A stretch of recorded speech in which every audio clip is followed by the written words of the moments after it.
Hello and welcome to Inside the Outside. I'm Christy Kirk and I have a special guest with me today, Thunder the Trail Cat. You may be able to hear him. He's sitting on my lap as we record. And we're really glad you could join us. This week we're going to dive into one of those most asked questions for beginners. What's in your pack? And for such a simple question, this is such a rabbit hole that you can go down because there's no single correct answer. If you listen to last week's episode, you'll recall that we went over some basics for what you need to get started. But building off of that, we wanted to try to give you a good starting point for how to pack for your next trip. And every time I hit the trail, I really do learn something. My pack evolves after every single trip. I like to think of myself as sort of a practicing outdoors person.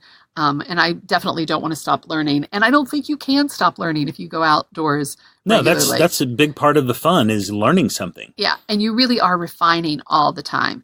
And I tend to be a little more relaxed about how I pack. And I'm obsessive. No exaggeration. I have a checklist or oftentimes a spreadsheet for everything that I do. And I often have spreadsheets left over from previous trips. And that's how I refine my process. Yes, I'm a geek. I'm a nerd. I take total credit for all of that, but it has helped us learn and refine as we go. It sure has. And one of his spreadsheets is available for free download on our website, InsideTheOutsideShow.com. And that's really our packing list. Yeah, and to be fair, I did pretty it up a little bit. I put some graphics with it, so it doesn't look like a spreadsheet. No. But it might be a good place to get started or just something to read and see how someone else does it. But again, we change it all the time. And I think you have to because you learn so much on every single trip you go on. Yeah, one of the biggest things that I think you can learn is what not to take. I have this rule that every time we go out on a trip, when we come back, I look at the stuff in my pack that I didn't use. And if I didn't use it, I ask myself, did I really need it? Did I take it and just, didn't get to do the activity that I planned? Or did I just simply not need it? And if I didn't really need it, I don't take it again. The only exception to that rule is my first aid kit. I will always have it and pray that I don't need it. But, if I take something and if it just hangs out in my pack, that was a total waste of space and weight. And trust me, every ounce counts when you're on these multi-day hikes. It really does. And I think for me, when I first started doing the multi-day hikes, I would overpack clothing. Yes. And I would overpack food because I was just sure that I was going to be hungry because, there's no way dehydrated meals could fill me up. And they really can. And I had a breakfast meal, a lunch meal, and a dinner meal. And the reality on the trail is that there are nearly no mornings on the trail that I want to heat water and rehydrate something. No, truthfully, when it comes to food on the trail, what we've found is we sort of graze all day long on, various snacks. And lunchtime is when we want to have our real meal for the day, where we'll actually take a break and we'll boil some water, make a meal. From that, we'll do our filtering of our water and all that and take a nice refreshing break to recharge and then go back at it again. And, that traditional breakfast, lunch, and dinner, it just doesn't work when you're out there on the trail. And something I've found too is I'm just not as hungry when I'm out on the trail as I am there. Now, at the end of a big hike, all of a sudden it crashes in on you and you're like, oh my gosh, I'm ravenous. So then I want to go eat a whole large pizza all by myself. Yeah, but that's an area to refine. Now, don't refine it your first trip because you may have refined it too carefully. So go out and think about what works for you. But I remember the first backpacking trip, literally I didn't eat any of the breakfast things I'd packed, and I had instant oatmeal packed for every breakfast, and I was going to boil water and all of these things. And I didn't even want to touch it. I don't think I ever touched the oatmeal the entire trip. So I haven't packed it since. I know on our first AT hike in the Smoky Mountains, we came back and I went through the process of figuring out what we didn't use. And I weighed all the leftover food. We had over 5 pounds. 5 pounds of food that we didn't eat. That's just ridiculous because Oh my gosh, I was in pain the whole time. I know you were too. And it was from this excessive amount of weight that we were carrying on our back. And knowing when we got home, I'm like, oh my gosh, we could have gotten rid of 5 pounds. And I think your cook system is important. You have to be able to boil water in the woods because that may be one of the only ways you can purify water to drink. So you have to have that. But what does that look like? Yeah, having a bunch of pots and pans and all these other items is overkill, big time. Yeah. On our first AT hike, we went to this shelter one evening, and I'm pulling out this awesome, cook system that I've got with this big, bulky stove, and the guy beside us is pulling out the penny stove and boiling water really quick, and I'm still setting my stuff up. And he came over and talked to me. I learned so much from him that night, and now my cook system is a simple Trangia style stove. You can get them all over the internet. They don't weigh hardly anything. They use different types of fuel. You can. I typically use denatured alcohol. I made a windscreen out of this piece of ducting for a dryer, a clothes dryer, and I've got this tiny little pot that has just enough space in it for the water that we need to boil to do the dehydrated meals. And I've got a tiny little cup that fits down inside that. Every bit of this stuff nests inside the one pot. And so, it's about the size of both of my hands making a fist together. Fits easily in my pack. It's got everything that I need in there, along with some ways to make a spark to ignite that fuel or build a fire if I need to. But every bit of it fits in this tiny little space, and that's all you need. You're not out there cooking these gourmet meals when you're going on these big backpacking trips. No, it really is all you need. And I think that refinement was one of the smartest ones we've made. Without a doubt. Because, we were carrying the fuel for the stove and the stove. And, of course, these are camp stoves. They're made for camping. They're not necessarily made for backpacking. But great for car camping. Yeah. Great for, going out to the state park and fixing up a meal. But also, too, we, the food that we take is freeze-dried or dehydrated that, it's in some type of a zipper-type bag. Mm-hmm. We eat straight out of the bag. We don't take plates anymore. So, we don't have the plates and the cups and all the other accessories. We've got this tiny little cook kit.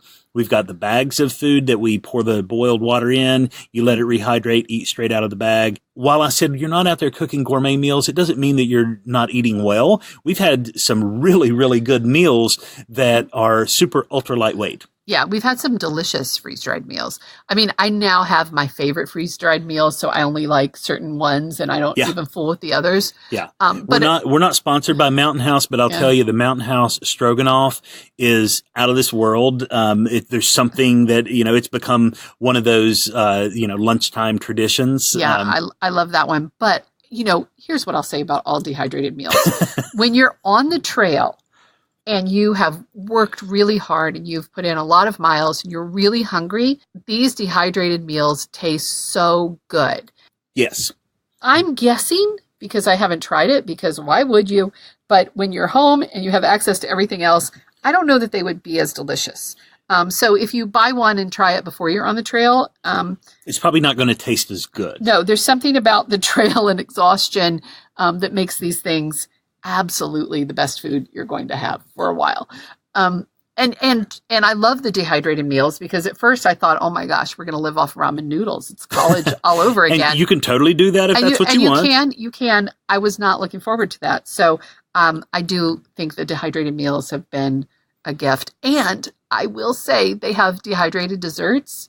Yes. And I don't want a dessert every night, but to have one night on the trail is so nice because just that hit of sugar is nice after a lot of mileage and a lot of stress. And I know one of my favorites, I don't remember who makes it, but it was a cheesecake that had these creme brulee crystals that you drop on the top of it. And to have creme brulee cheesecake on the trail, that is a nice little treat, a nice little reward that, maybe you save that up for your last night on the trip. And it's a nice little reward. It was nice. It was good. Those meals are worth investing in, because you're going to eat them at least one a night. But every meal, you don't need to pack a dehydrated for everyone. No, and something else to keep in mind is depending on where you're hiking, you could plan your trip to include a restaurant. Now, some people might say, oh my gosh, I thought you were going into the outback and you were, doing this wilderness thing.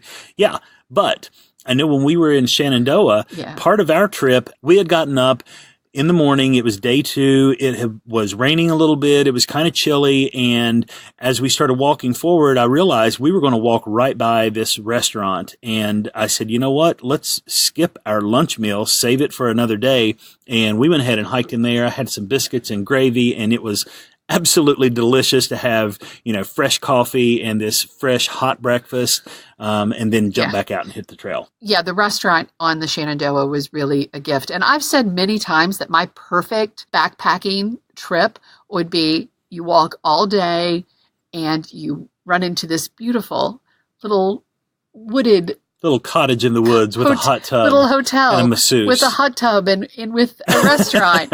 And then you hike all the next day and you hit a different wonderful little cabin.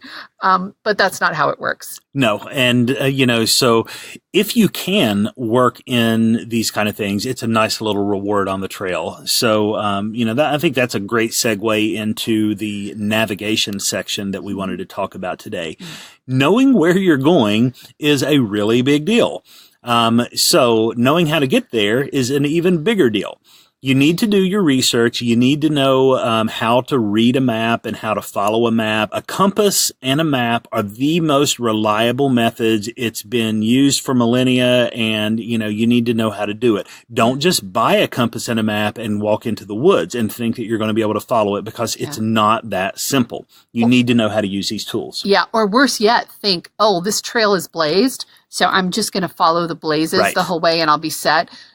Most of the trails we've been on have been blazed, but sometimes you can't tell that they've actually been blazed. There have been many times where it's like, is that the blaze? Has it worn off? I don't know. It's interesting when you're on the AT, it's white blazes, but tree bark, depending on what tree it is, will often look like a blaze has been put on there, and it's not. And, there's been several times that we'll make little deviations off the trail because we think we're following a blaze, and you quickly realize, oh no, that's not. So you have to find your way back to get on that trail. So knowing how to read a map and know how to use a compass is a big deal. If I could recommend anything, I would say, go to the library. There's tons of books. Jump on the internet. There's, lots of information on that. But I like the library so I can actually have that paper book with me. And then get a compass and a map, go to a state park where you're not going to get lost, or even if you do get a little turned around, you're going to be able to find your way out, and practice this. Yeah. Know how to use that compass and map, and hope that you don't have to break down to using those things, but know how to do it if you do. And, I like classes. You know this. I love to take a class. And there are lots of wonderful classes. REI, again, not sponsored, but REI has a great orienteering class, so you can learn how to do all of these things too. And I think it's really helpful because then you have a person to ask your questions to. And I think books are wonderful and a great place to start, but I love a class because you're going to come up with questions, and there's someone there who can help you. And I'm sure there are other outfitter stores that offer those sorts of classes too. And I think it's really smart to have one of those. Another good option is checking Meetup. Check your local area. There's very likely a hiking group or a bushcraft group or something like that you could go and meet some people and have them show you, because even though I'm a huge fan of a book and a compass and just going out and learning on my own, if you've got somebody to guide you through that little first few steps, it'll pay off huge dividends. Yeah. Another option is a GPS. I used to carry a GPS with me, but these days with the smartphone, there's a ton of GPS apps, and a lot of people don't realize it, but the GPS that's in your phone will work when you don't have cell phone coverage. And my personal favorite app is GAIA GPS. It's free, or they have a paid version that offers some premium features. I like that. I pay the fee. It's like $4 or $5 a month. And for me, that's an excellent option because it gives me the ability to pull up the area that I'm going to go to, and I can download an offline map. So I go and download this area that I know we're going to be hiking in, and I have all of that GPS graphical data already downloaded on my phone. And then when we get there, the GPS will actually give me a point to be able to follow this. And, it's just as reliable as these high-end Garmin or Magellan GPSs, but you've already got the GPS. You've already got the phone. You already own it. Why not use it? Now, if you do that, make sure that you've got a way to continue to charge your phone if you're going to rely on that. But even then, make sure that you have that map and compass backup, because what if you drop your phone in the water or you smash the face of it and you can't use it anymore? You still have to have a way to navigate. No, it's important to have a trail map. So we talked last week about hydration, and we touched on the fact that, if you're on a day hike, you can just carry a bottle of water with you. But if you get on those multi-day hikes, you need a way to filter your water. And, that also ties right in with that whole navigation process. You need to be able to plan your navigation so that you can refill your water. There's no way that you want to carry a 5-day supply of water on your back. We like to carry 2 1-liter bottles of water with us. And when we plan our trip, we plan certain water stops, and we're going to be able to filter it. I like a Sawyer Mini water filter because I can pop it right on top of the bottle and drink directly from it. Or I can combine it with another container of some sort to create a gravity filter. So what I like to do is carry my old Camelback water bladder. It's like a 3-liter water bladder. I fill that up with the water from the stream, and then I hose off of it directly to the Sawyer Mini, and it filters the water straight into my water bottles. I can let that work for me while I'm pitching camp, or whether, maybe we're sitting down and having lunch or whatever. I can have that working for me in the background while we're doing anything else. There's a ton of different manufacturers of water filters out there. You can get the pump style, you can get the squeeze style, whatever works for you.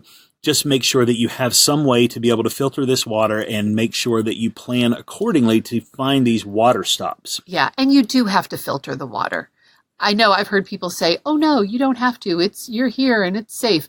No, you have to filter the water. Don't take that chance. No, it's not optional. And you definitely don't want to be sick on the trail. And the kind of sick you get from bad water is usually diarrhea. That's no fun. Yes. Nobody wants that. So filter your water. It doesn't take much of an investment. And, for me, I don't want to be out of water on the trail.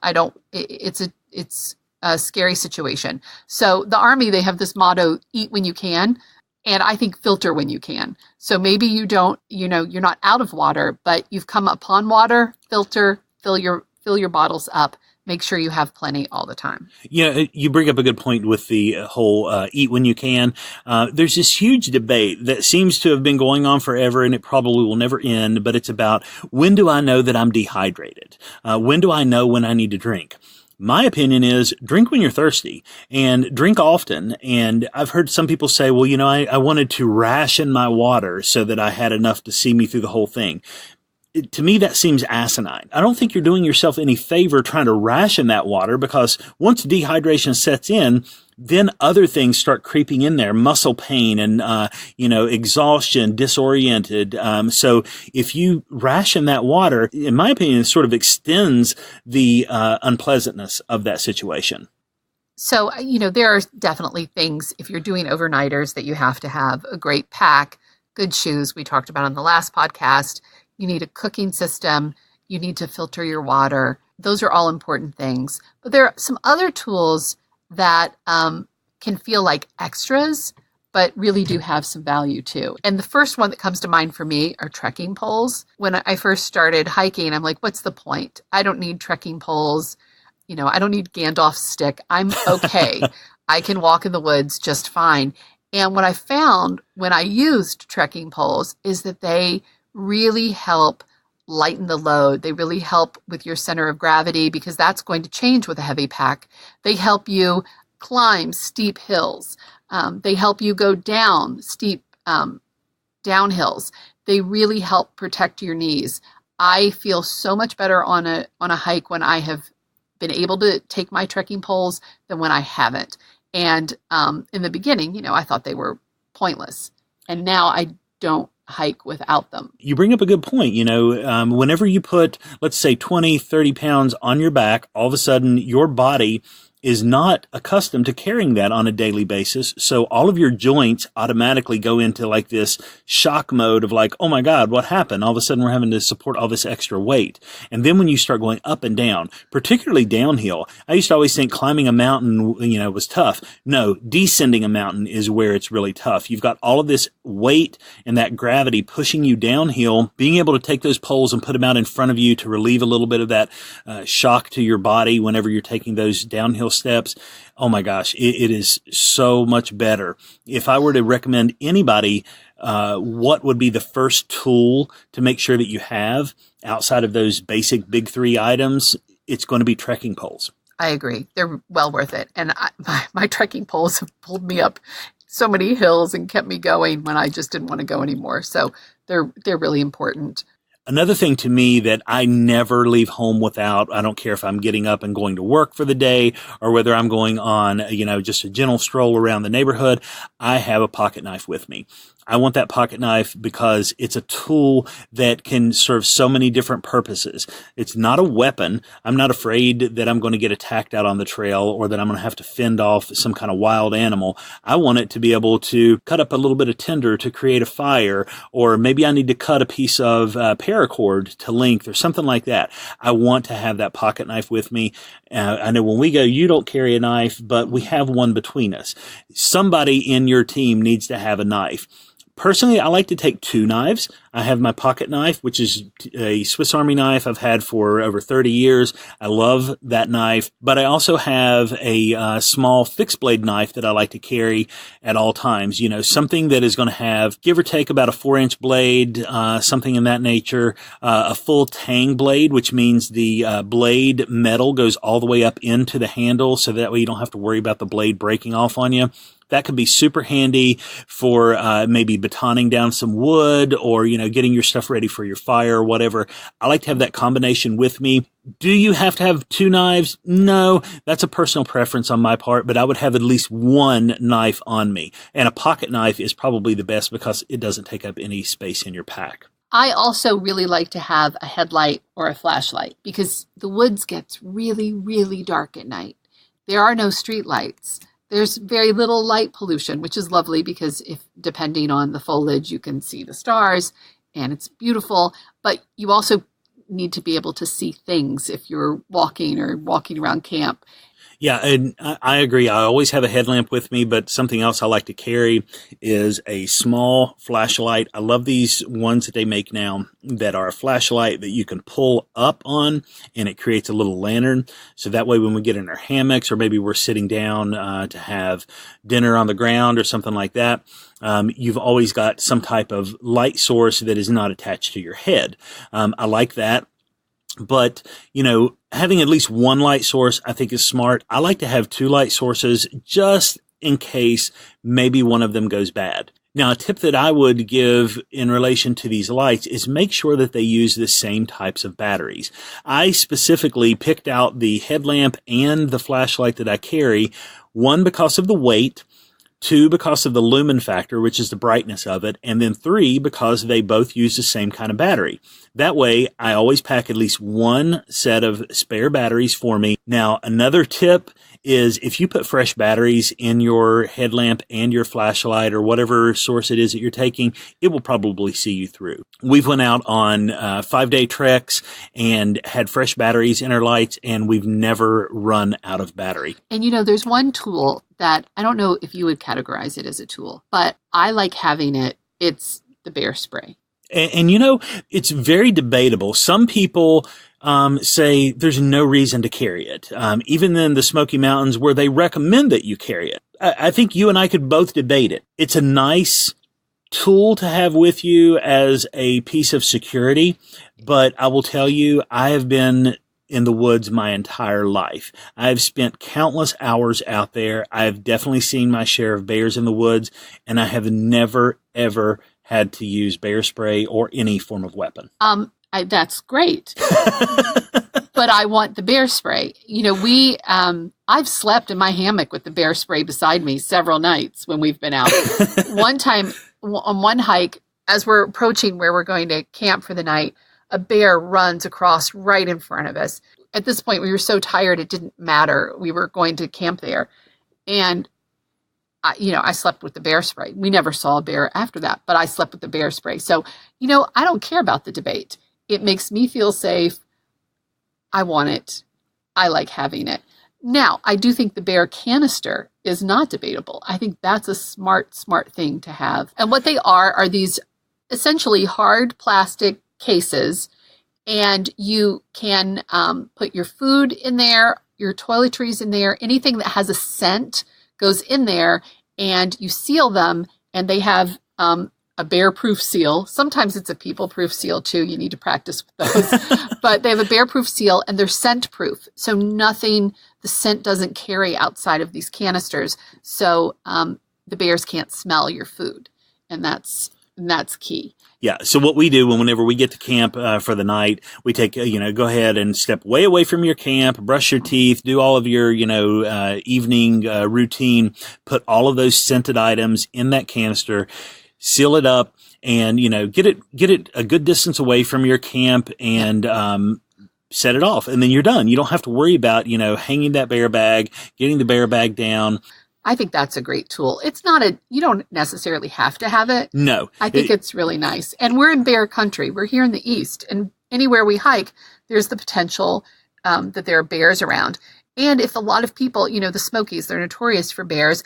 And they're notorious because there's so much traffic through the Smokies. And so many people don't practice good backpacking, good camping rules, which is they leave stuff behind and they leave food behind. And so these animals they associate people and hikers with food, and that's where you can get a problem. And with the bear canister, there's no scent, and hopefully the bears won't identify you as a source of food.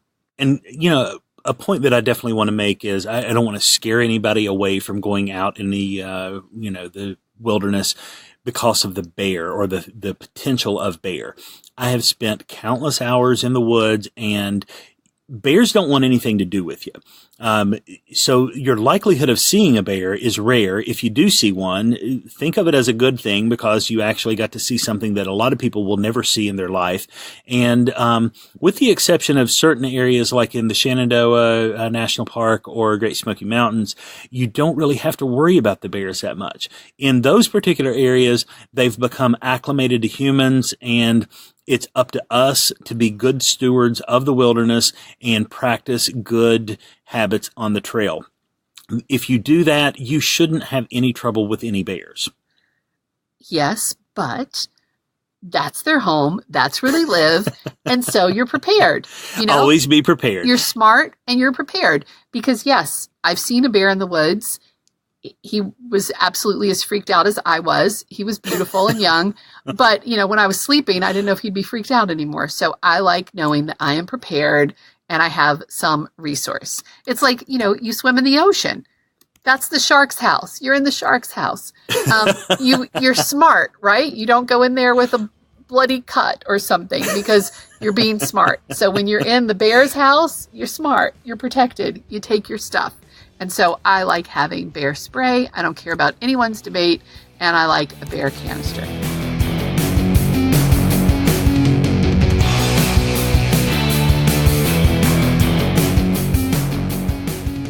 It's time now for Trail Talk, the segment in our podcast where we talk about ideas and issues and tips that come up around the trail.